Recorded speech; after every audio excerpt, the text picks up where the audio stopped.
আচ্ছা, দই পটল বানানোর জন্য আমি প্রথমে কড়াইতে তেল দিয়ে পটলগুলো ভেজে নেব। অল্প একটু আর একটু লাগবে।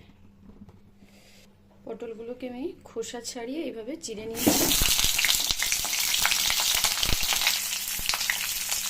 এবার একটু নুন আর হলুদ।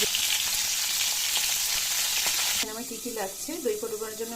দই তো অবশ্যই, আর একটু পোস্ত বাটা, কয়েকটা কাজু একসাথে বেটে নিয়েছি, পোস্ত আর কাজু একসাথে বাটা, আর এতে একটু অল্প জিরে গুঁড়ো, একটু বেশি ধনে গুঁড়ো, কাশ্মীরি লঙ্কা গুঁড়ো একটু নিয়েছি, আর এমনি লাল লঙ্কা গুঁড়ো আর হলুদ গুঁড়ো।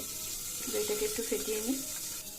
আর এতে একটু আদা বাটা রয়েছে। পটলগুলো আমি হালকা করে ভেজে তুলে রেখেছি। কড়াইতে আমি সাদা তেল দেবো। এরপর তেলে আমি দুটো এলাচ আর একটু দারচিনি দিয়ে দেবো। কোনো মশলা আমি একটু জল দিয়ে গুলে নেবো। মিশিয়ে নিয়ে এটা একটু গুলে রাখা মশলাটা দিয়ে দেবো। এবার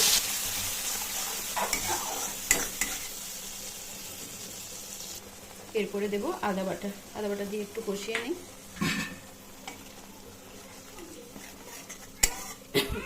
আমি পোস্ত আর কাজু বাটাটা অ্যাড করবো। এটা দিয়ে কিছুটা কষিয়ে নিই।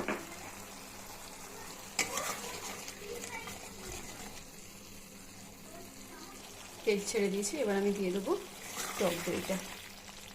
ফেটানো টক দই দিয়ে দিলাম।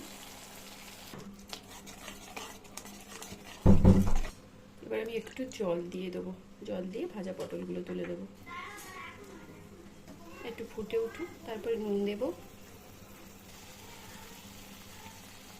একটু ঢাকা দিয়ে দিই, তারপর শেষে চিনি দিয়ে একটু নামিয়ে নেব।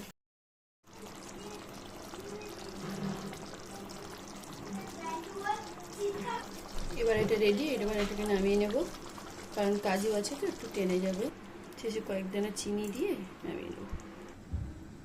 এটা হলো আমার ফাইনাল লুক।